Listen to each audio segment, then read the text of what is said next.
Hey y'all, it has been a very long time since I have been able to come on and do a chronicle of my journey, and that's a blessing.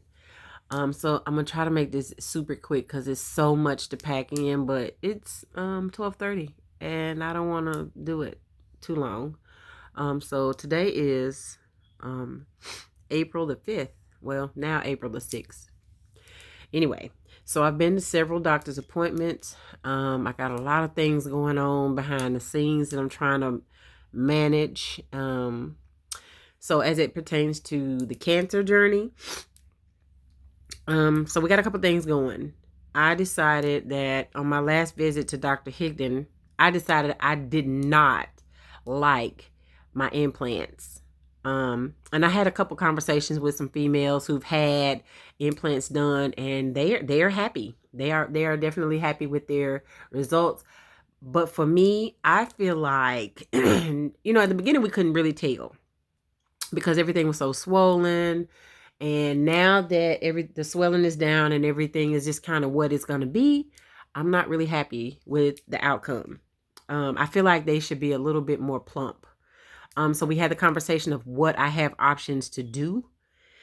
So we're back and forth with the insurance company because of course they just paid all this money for these implants and they're not a fan of me taking them right back out. I just feel like they're not big enough. And I probably should have listened to the man in the beginning because he did say they wasn't big enough. But I was thinking, at 42, enough is enough. Like, I don't want to be 60 around here with my boobs all the way down the street. I don't want to be bothered with that. So I was thinking, that I kept saying, put me back at the same size. Now, here's the kicker. When you're talking about implants, they talk about CCs. They don't talk about bra size. So I kept saying, I wanted to go back to being a 38 triple D.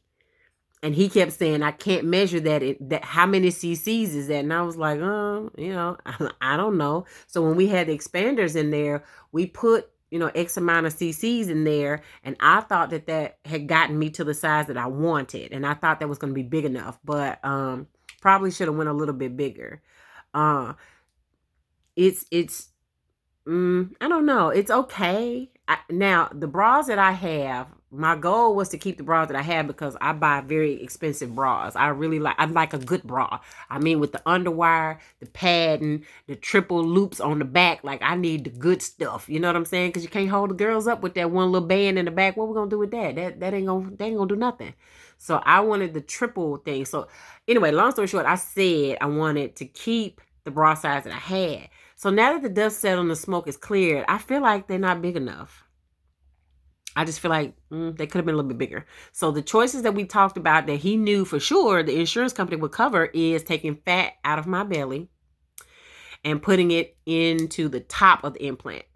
So that'll give him a little more definition. Because for me, now, I don't want to gross you out, but this is what we got. See how they just kind of look a little small. Now, don't worry about me. I done got fat. Don't worry about me. Mind your business. We talking about the implants. So to me, they just not big enough. Like, I want to see that curve in there, right? So I feel like they need to be bigger. So the plan for now is to take the fat out of my belly and pump up the top. And I would still probably stay the same size. They just would be a little more defined. That's what I'm looking for. A little bit more definition. Because in my head, I was going to have me a hot girl summer. And I was going to put these bad boys up on the glass. Now, don't y'all judge me, family. Just keep on scrolling. Because I know y'all embarrassed at this point. Because y'all didn't know I was this ratchet. But listen, let me just tell you. I had a plan for what I was going to do, honey. I was going to wear my halter tops. I was going to have me a hot girl summer. I had lost me a few pounds, honey. And I was ready. But then I done turned around and hit a stumbling block. And next thing you know, I done gained that weight back. And then now I'm trying to figure out what done happened in my life. But anyway, that's what Dr. Higdon and I talked about. One of my friends was talking about that it was safer to do all fat tissues out of your body rather than implants. Because if they burst, you got a whole different problem. Now, so far, I can kind of feel them. Like, I can feel some ripple. Like, they were expecting some type of rippling effect to happen. And I mean, it's not bad. Like, I just know because I know what it felt like from day one to the end, like to now. So it's not a bad thing, but I can tell that I have implants. I think I might want it all fat now that Now that this didn't happen. Because with these implants, I'll never be able to sleep on my stomach again. And that's what, sometimes I like to sleep on my stomach, and so you can't do that with implants. So that's just take that away as a precautionary tale. If you're looking to get implants, you're never supposed to sleep on your stomach again. I don't like that. All right, so let's move on. We talked about that. We went to see Dr. Crispin's, the surgical OBGYN who did the hysterectomy. So, okay, Dr. Park and I were having all these battles because in the beginning he was saying, we're going to run this test. We're going to do this. We're going to take care of you. We're going to make sure your cancer will come back. But then like towards the end, once he realized my cancer responded very well, he flipped to me. Now there's two sides to every story because he might see something different and he is the doctor. But he doesn't really have a plan in place because he's the oncologist. I was thinking he was going to have the plan in place to make sure that the cancer doesn't come back. But in his mind, he's not going to do anything until my body starts to respond to a new cancer. And to me, that's scary. I want something preventative. I want to know that we're doing something to try to catch it as soon as possible, because what helped me this time was the fact that I caught it at stage 1. And if you linger on and you don't catch it fast enough, you might have a whole different kind of problem. And so, he just kept saying, make sure you get with your OBGYN and make sure they're keeping a close tab on you, follow up with your primary care physician. But what's happening, y'all, is let me tell y'all how this is going. Now, I have super good insurance. Metro probably gives you the best insurance in all the land, right? So every time I go to the doctor, it's a $40 copay. Now, let me just say to you, I am now currently juggling 9 doctors. So, you do the math, $40 every month when you go see at least 6 of the 9 doctors. Like that is very expensive. And financially, I can't keep up with that. So I've made up in my mind, I'm done going to the doctor. I'm done. $40 every time I go. Plus I get a bill from the insurance company, and it might not be number $20, $30, but it's nickel and diming me to death. But even when I do that, when I go to the doctor, all you do is measure them. You squeeze them to make sure they're still squishy, and you check my vitals. Like $40, I could do that myself. I'm just not a fan of that. And I know my nurse friends, y'all chime in and let me know what you think. But I just feel like that's not productive for me. You're no more going to catch that cancer like that than I am going to be laying in the bed doing my own breast exam. So I feel like I don't need to go back to you until something happens. He stands firm that if the cancer returns, it's going to do something to my body. It's going to make my body respond badly. But like I told him, the breast cancer, really, it was just God's grace that I found that. Because truth be told, my body didn't act different. Like I know I can pinpoint a specific time where I got to work when I was working at the hotel. I could specifically pinpoint a day where I got really, really tired. Like pass out, go to sleep tired. And I normally am. I'm a go type of person. I'm used to being up from sun up to sundown. But that was the only thing that let me know maybe something was wrong. But even then, I attributed it to high blood pressure or fatigue because I worked 16 hours a day. There was nothing that said cancer.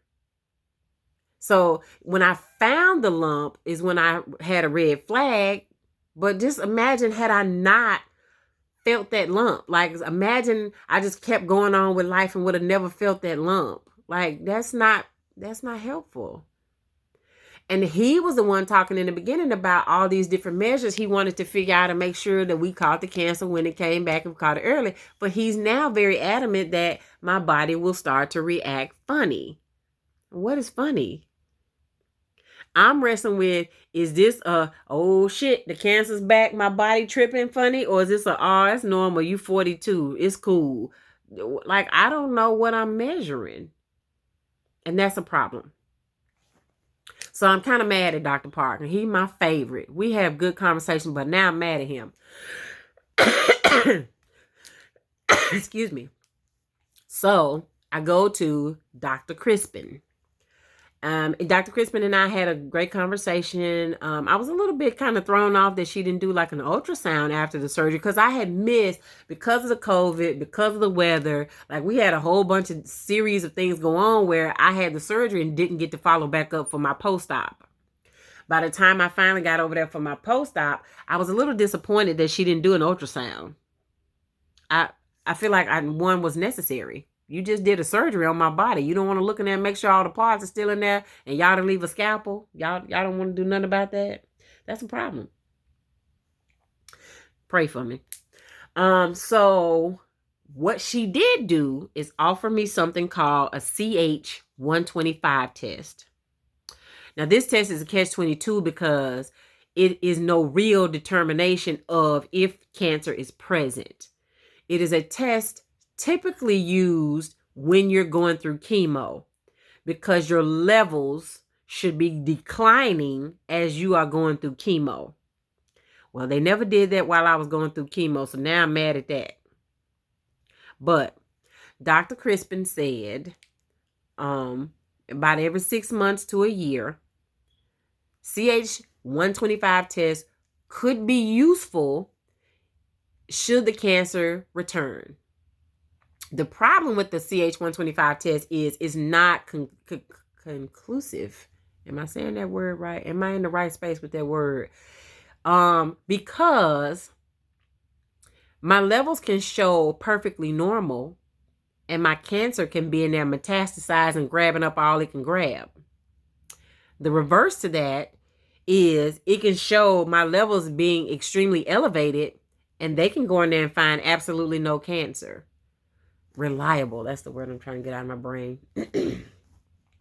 So the test is not reliable in the sense that it can predict or it can determine if I have cancer present in my body.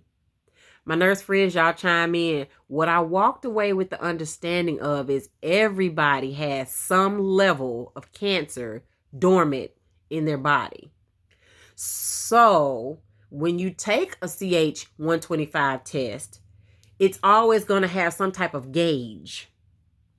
And there's no real way to kind of tell if that spectrum is high or low reliably. So she asked me, did I want to be bothered with it? And I thought, well, what the hey, we might as well give it a shot. So I took the test that day. Now, mind you guys, this has been several months.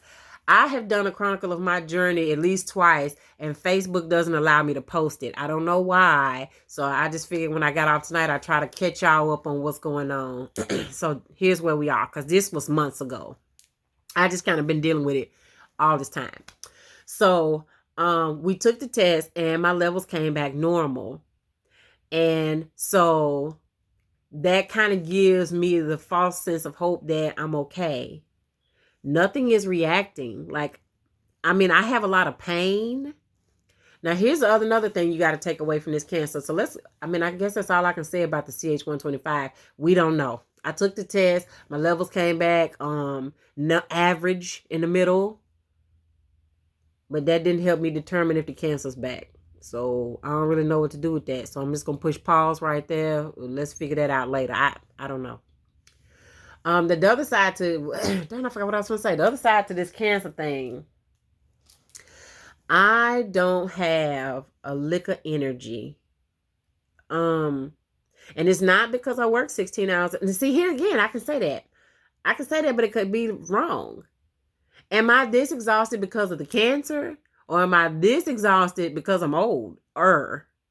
People don't say, Tish, you ain't old, 43. Oh, yeah. 43 is old. Shit, my knees popping, my back cracking, my head hurt. Yeah, I'm over there now. But you just don't know. I said all that to say you just don't know. Like, I don't know what's wrong. I have a lot of things going on. I don't know what's wrong. I will tell you that the neuropathy has not subsided.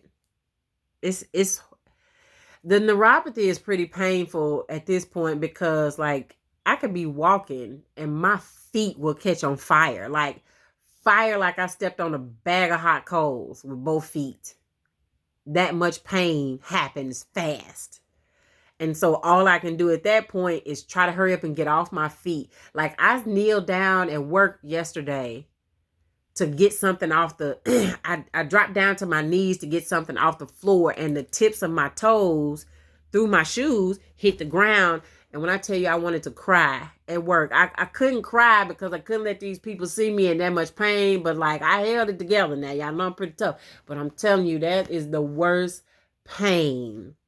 Neuropathy really does hurt.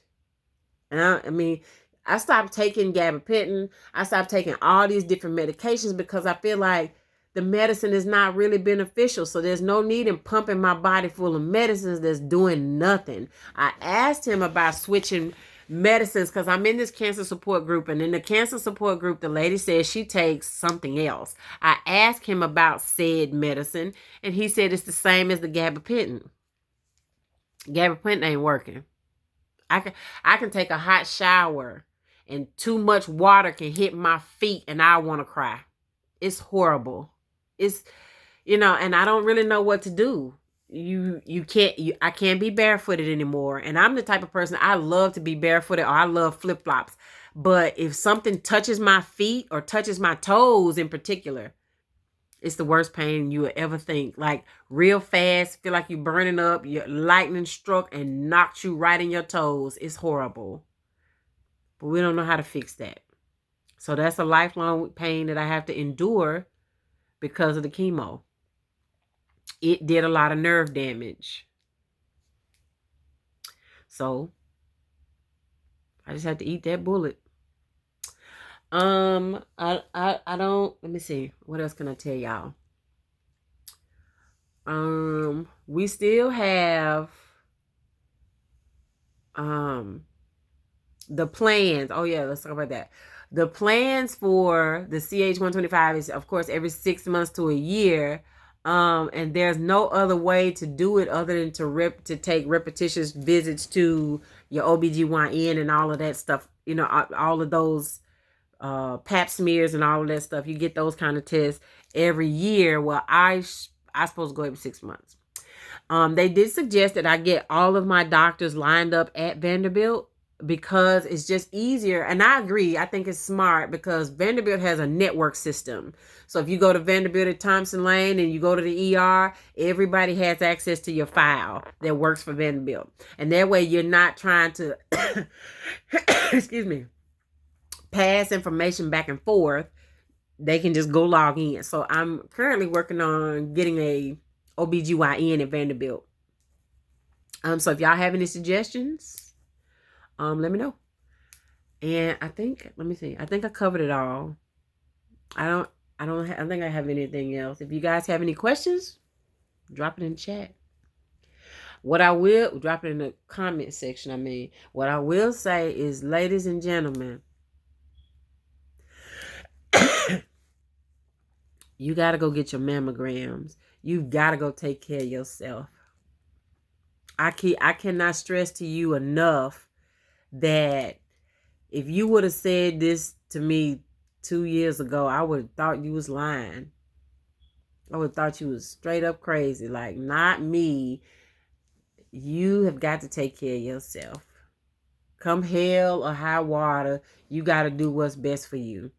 You don't have time to be stressing about all the little petty things that's going on in the world because life is hard enough. Go take care of yourself. You got to see about your health.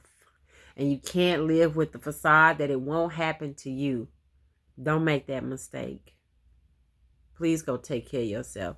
If I could advocate for anything, my biggest advocation now would be self-care. Go to your doctor's appointments. Go do your follow-ups, especially my friends that are in my age bracket. That's important. So please go take care of yourself. I will keep you all posted where we go with the next phase in this. Now, the good thing, if they do take the fat out of my belly and put it into my breasts, the good thing about it is not any downtime, and I don't have to have those pumps, those tubes. That drove me nuts. I hated that mess. But I won't have to have that. So this is just a simple, quick outpatient surgery. I think I'm going to try to line it up for the summer so I don't have to miss a lot of work. And I think I'll be happy then. That's all I got. So I conclude this chronicle of my journey with saying, oh, wait, I do want to say one thing to you. Please, ma'am, and please, sirs, say continuous prayers for my friend Lauren's family. She lost her battle with breast cancer, and that still weighs heavy on my heart. She and I had just started talking about how the cancer had reached her brain, and she was in good spirits and she was hopeful, and it just tore me apart to find out that she did not make it through her journey. Well, she made it through her journey. God had a better plan for her, and I just love her. She just was a wonderful spirit, an amazing person, and just, it's crazy. She was going through it and it had reached her brain, and she was still pushing it and encouraging me to get through my process. So it speaks to her character. It speaks heavily to how wonderful she was. And so please put her family and her children in your prayers. They are young children. And to have to go through something and lose their mom, that's just tough. So please pray for them. Pray for me, please. I still solicit prayers, honey. I'm making it day by day. I'm in these support groups like the people don't ask me to be, but I think the support groups is making me feel hopeless and slightly defeated. Like, it's every day when I wake up, I meet a new person who is starting their journey, or I meet a person who is so far along in their journey that they've had to take way more treatment than I had to take. So it's with that being said, that just kind of gets overwhelming. And so some days I'm not in the best spirits.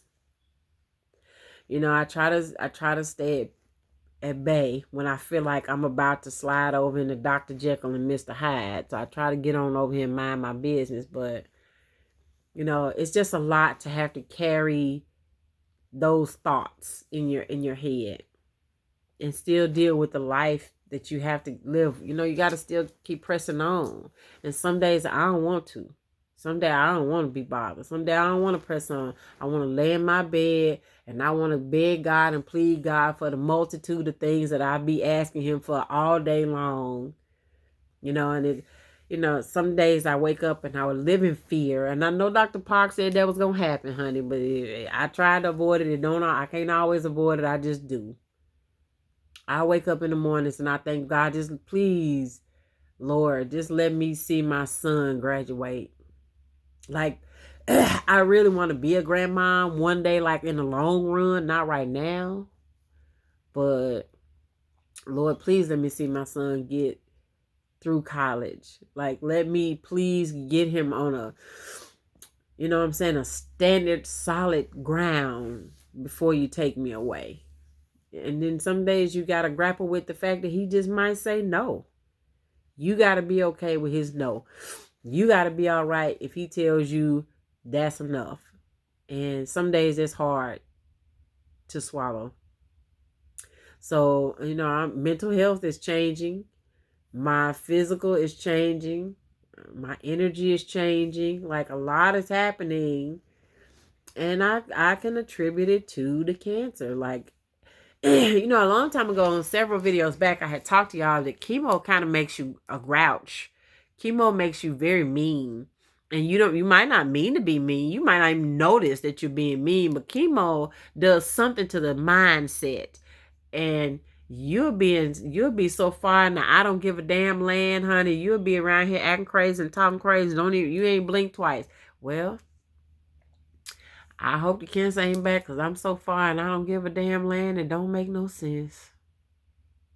I mean, when it comes to work, home, or school, honey, I almost killed little Jason yesterday. I ain't even care. I was going to take his life, honey, and send him on back up at Jesus early.